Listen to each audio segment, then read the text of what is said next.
യാചന നല്ലതല്ല. മറ്റുള്ളവരുടെ മുമ്പിൽ കൈനീട്ടി യാചിക്കുന്നത് ഒരു മ്ലേച്ഛ സ്വഭാവമാണ്. സ്വന്തം കുടുംബത്തെ കഠിനാധ്വാനം ചെയ്തുകൊണ്ട് പുലർത്തുകയാണെങ്കിൽ അതിനേക്കാൾ ഉത്തമമായ ഒരു സംഭവവും വേറെയില്ല. ഞാനൊരു കഥ പറഞ്ഞു തരട്ടെ. മുത്തുനബി സല്ലല്ലാഹു അലൈഹി വസല്ലമ തങ്ങളുടെ അടുക്കിലേക്ക് ഒരു അപരിചിതനായ ഒരാൾ കടന്നു വന്നു. മുത്തുനബിക്ക് സലാം ചൊല്ലി. മുത്തുനബി സലാം മടക്കി. ഇച്ചുകൊണ്ട് മുത്തുനബി സല്ലല്ലാഹു അലൈഹി വസല്ലമ തങ്ങൾ ഹസ്തദാനം നൽകി. പിന്നീടാണ് മുത്തുനബി സല്ലല്ലാഹു അലൈഹി വസല്ലമ തങ്ങൾ ഓർത്തത് അദ്ദേഹത്തിൻ്റെ കൈക്ക് നല്ലോണം പരുപരുപ്പുണ്ട്.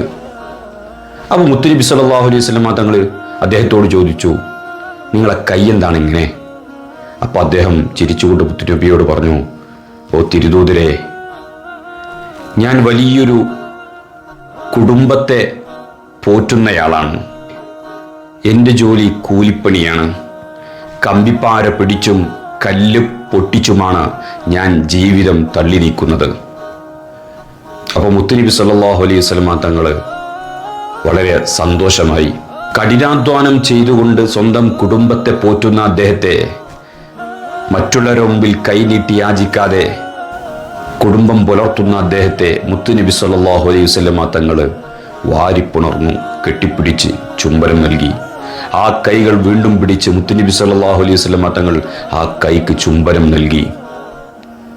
മുത്തുനബി സല്ലല്ലാഹു അലൈഹി വസല്ലമ തങ്ങൾ ഓർമ്മപ്പെടുത്തി, യാചന നല്ലതല്ല.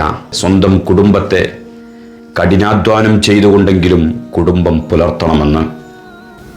അല്ലാഹു സുബ്ഹാനഹു വ തആല ഹലാലായ വരുമാനവും ഹലാലായ മാർഗത്തിലൂടെ കുടുംബം പുലർത്തുവാനുമുള്ള തൗഫീഖ് നമുക്കും നമുക്ക് വേണ്ടപ്പെട്ടവർക്കും അല്ലാഹു നൽകുമാറാവട്ടെ. ആമീൻ.